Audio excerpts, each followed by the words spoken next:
안녕하세요. 정말 앞으로의 대한민국 미래가 암울합니다. 거기다 2052년 고령자 가구 절반 1인 가구 중 60%는 고령층, 사회 안정망 대책이 지금 시급한 상황인데 뭐 그런 거는 여타하고 정치인이 안보니 엉망진창으로 가고 있는 대한민국의 슬픈 모습으로 많은 부자들과 기업이 떠나는 모습을 저희는 보게 될 것입니다. 자, 먼저 2052년 대한민국의 모습은 충격적일 것입니다. 전체 가구의 절반이 65세 이상 고령자 가구가 되고요. 10가구 중 4가구는 혼자 사는 1인 가구가 된다고 합니다. 거기다 더욱 놀라운 것은 1인 가구의 60% 이상이 60세 이상의 고령층이라는 것이죠. 통계청이 발표한 장래 가구 추계 자료는 한국 사회의 어두운 미래를 예고하고 있습니다. 2052년이 되면 우리나라 총 가구 수는 2327만 7천 가구에 달할 것으로 예측하고 있습니다. 이 중에 1, 2인 가구가 차지하는 비율이 무려 76.8%에 이른다니 아기를 여지껏 안 낳고 있는 그 미래에 대한 것이 아마 10년, 20년 후에는 나타나지 않을까 합니다. 1인 가구는 962만 가구로 전체의 41.3%를 차지하게 된다. 이렇게 보고 있고요. 강원도의 1인 가구가 아마도 45.7 가장 높고요. 충북, 대전 이런 순으로 가는 것 같습니다. 더욱이 심각한 것은 고령화 문제인데요. 2052년이 되면 가구 중에 중위 연령이 세종을 제외한 모든 지역에서 60세를 넘어선다. 경북이 70세, 전남은 69.9 거의 70세네요. 경남도 똑같이 69.6인데 거의 70세라고 볼 수 있죠. 65세 이상 고령자 가구는 현재 522만 가구에서 2052년에는요 1178가구로 전체 가구의 절반 이상 엄청난 노인의 나라로 바뀌는 것 같습니다. 고령 1인 가구 증가로 사회 안전망이 강화돼야 되는데 뭐 그런 거 지금 들여다볼 시간도 없습니다. 우리나라가 지금 처한 문제가. 특히나 1인 가구의 증가는 심각한 사회경제적 문제를 얘기하고 있는데요. 1인 가구의 소득은 다인 가구의 68% 수준에 불과하며 특히나 중장년층 1인 가구의 경우 취업률이 54%에 그치고 있다고 합니다. 중장년층 1인 가구 취업 절반.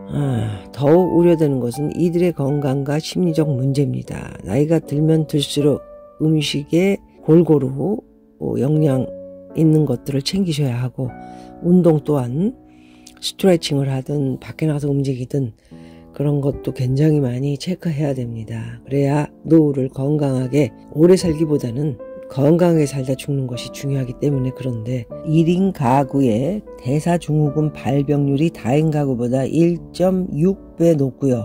거기다 이제 혼자 외롭고 쓸쓸하게 있다 보니까 우울 의심률이 27.2 이렇게 되면 어떻게 되죠? 자살에 대한 생각을 많이 하게 됩니다. 살아서 뭐하나, 그쵸? 그래서 자살 생각률 13.9% 3배나 높은 것으로 나타나고 있다고 합니다.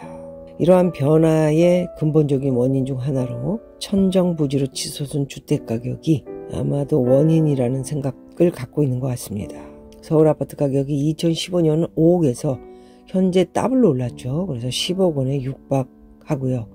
청년들의 결혼과 출산 이런 것들을 가로막는 주된 장애물이 바로 주택. 결혼을 하면 들어가서 살아야 할 집들이 뭐 이렇게 많이 오르다 보니까 결혼을 왜 하냐? 애는 더욱더 왜 낳냐? 미쳤냐? 뭐 이렇게 되는 것이죠. 실제로 청년들이 결혼을 하지 않는 가장 큰 이유로 결혼 자금 부족 33.7%를 꼽았다고 합니다. 이처럼 1인 가구 증가와 고령화는 우리 사회의 지속 가능성을 위협하는 심각한 문제로 대두되고 있는데요. 특히나 경제적 취약 계층이 될 가능성이 높은 고령 1인 가구의 증가는 사회 안정망 확충과 복지정책 재설계를 요구하고 있다. 이런 이야기를 합니다. 그래서 전문가들은 이러한 인구 구조 변화에 대응하기 위해서는 주거, 두 번째가 복지죠. 그리고 의료 등 전 분야에 걸친 종합적인 대책 마련이 시급하다. 이런 거 지금 들여다볼 사람들이 있는가 싶을 정도로 어수선한 현실을 맡고 있는 대한민국. 큰일 났습니다. 진짜. 어찌됐든 간에, 대선이 제대로 된 대통령이 나와서 나라를 정말 많이 알고 안보와 경제 모든 것을 잘 운영할 수 있는 분이 나타나야 할 텐데 지금 현재로 봐서는 그럴 인물이 없다. 그렇게 생각이 드니 매우 슬프고 그리고 한국에 대한 미래에 대해서 암울하다 이런 생각을 갖고 있습니다. 어쨌든 노인이 점진적으로 계속해서 2052년까지 가구의 절반 그리고 1인 가구는 거의 70% 이상을 차지하게 되는 한국의 미래 충격적이기도 하고요. 이게 우리가 생각하는 것처럼 기사에 난 것보다도 더 현실은 대단히 암울할 것이다. 저는 그렇게 보고 있습니다. 짧게 흥청망청 잘 살았던 것 같습니다. 한 10년 문재인 때 펑펑 논아주고요.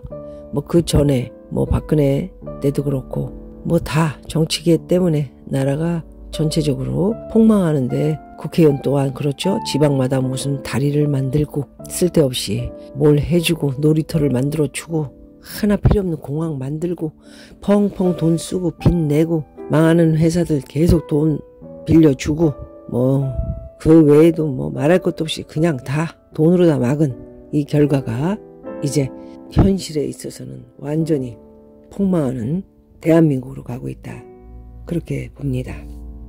여러분, 우리 고령자 이제 나이가 정말 저 또한 이렇게 많아지리라 누가 생각을 했겠습니까?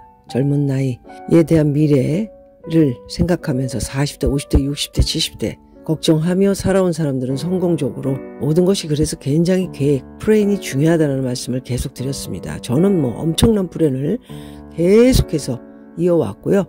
그렇기 때문에 해외가 있는 동안도 왜 가수를 때려쳤나 이런 사람들도 있는데 저의 미래에 있어서는 나이가 들지 않았습니까? 나이가 들어갔고요. 그때는 바라봤을 때는 현명하게 나에 대한 미래를 더 도전적이고 새로운 시대에 맞는 일과 내 자신을 찾자 해서 선택한 일이었습니다. 여러분 또한 나이가 들었지만 늦었다 생각하지 마시고요. 언제든지 다시 뭐든지 연구하고 공부하셔야 됩니다. 공부하고 연구하고 플랜을 계획을 짠 후에 그 다음에 실행을 하는 돈이 그렇게 많아야만 모든 것을 하는 것은 아닙니다. 여러분들 잘 계획 만들어서요. 지금이라도 열심히 자기에 대한 플랜을 짜고 시작해야 된다는 말씀 드리고 싶습니다. 오늘은 여기까지 하도록 하겠습니다. 여러분 고맙습니다.